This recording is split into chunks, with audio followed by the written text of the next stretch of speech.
नमस्कार मंडळी, तर आजची आपली रेसिपी आहे कांदा भजीची। तर चला रेसिपी बघूया। इथे मी 4 कांदे घेतलेले आहेत आणि असं कट करून घेणार आहोत।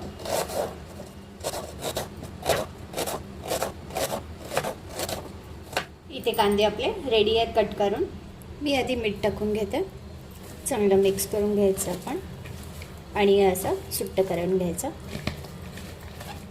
कांदा इथे आपला बऱ्यापैकी सुट्टा झालेला आहे। आता आपण याला 5 मिनिटं असंच ठेवून देणार आहोत, जोपर्यंत आपल्या कांद्याला चांगलं पाणी सुटत नाही तोपर्यंत। कांद्यामध्ये मिक्स करण्यासाठी मी इथे बेसन घेतलेला आहे 1 वाटी, हिरवी मिरची तुमच्या आवडीप्रमाणे तुम्ही कमी जास्तही करू शकता आणि कोथिंबीर घेतलेली आहे। आता 5 मिनिटं चांगलं आपण कांद्याला भिजवून घेतलं होतं। कांद्याने चांगलं पाणी सोडलेलं आहे। आपण थोडंसं पाणी याच्यातलं काढून घेणार आहोत।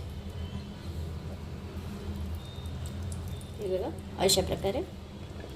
आणि थोडंसं पाणी जरी असेल तरी राहून द्यायचं, कारण की आपण वरतून त्याला एक्स्ट्रा पाणी टाकायची गरज नाही लागणार।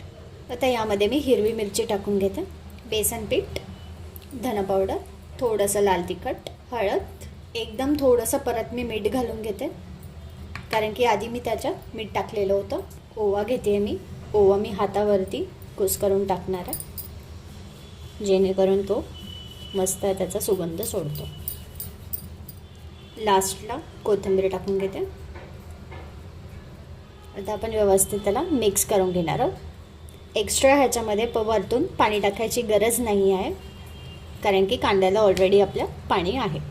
ते आपलं कांदा भजीचं बॅटर रेडी आहे करून।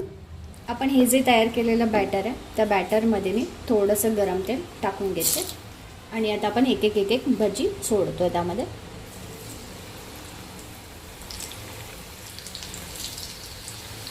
स्लो गॅसवरती भाजी काढून घेणार आहोत आपण। आता आपली भजी दोन्ही साईडने व्यवस्थित तळून निघालेली आहे। आता याला मी साईडला काढते। दुसरी बॅच पण मी सेम अशीच काढून घेणार आहे।